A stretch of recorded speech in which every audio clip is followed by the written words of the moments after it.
The President of the United States did something that forced Europe to change its entire agenda overnight. In a phone interview with NBC News, Donald Trump said Europe should stop talking about Greenland and focus on the war with Russia and Ukraine. Within hours, world leaders at Davos stopped discussing Ukraine's security guarantees and started discussing tariffs, Greenland, and the possibility of a transatlantic break.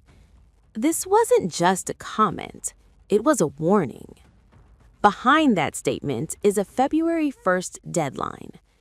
The U.S. has threatened 10% tariffs on 8 European countries unless a deal is reached for the complete and total purchase of Greenland. Yes, Greenland. Greenland is a semi-autonomous territory of Denmark. It's the largest island in the world, and it sits at the center of the Arctic. A region where Russia is militarizing, China is investing, and the U.S. is trying to lock down control. Trump says this is about national security, about Arctic shipping routes, rare earth minerals, and military bases. Europe sees something else. EU officials have responded with unusual unity, calling the move coercive, illegal, and a direct threat to sovereignty. EU officials are now discussing over $100 billion in retaliatory tariffs. Denmark has seen protests. Greenland's premier has called for dialogue. And when asked if he would rule out using force, Trump said, "No comment."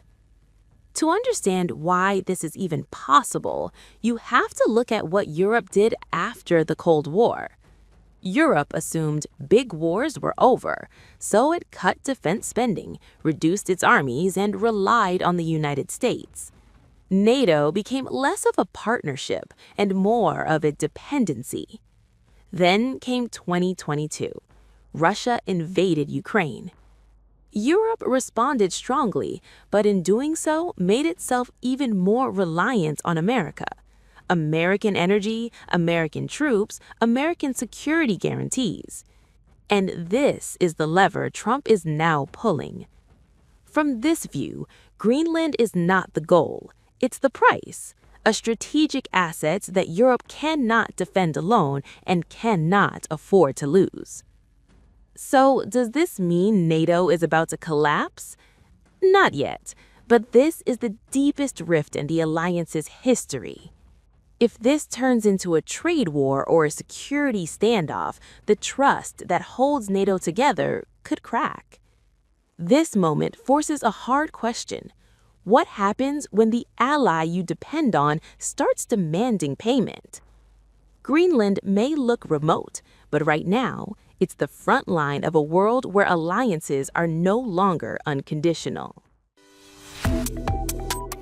Subscribe to One India and never miss an update. Download the One India app now.